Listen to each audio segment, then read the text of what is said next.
Okey, pergi dekat annotation. Perasan tak tadi teks kita semua kecil-kecil je. Tak nampak kan? Okey, sebab kita tak setting lagi tu.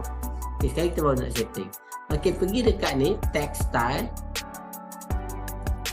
Okey, height dia ni buat 100.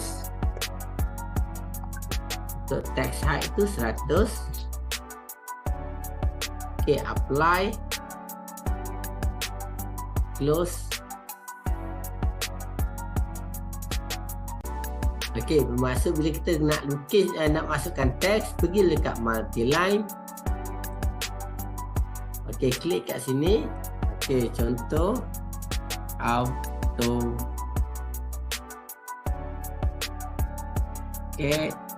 training 2023. Okey. Settle dapat? Okey.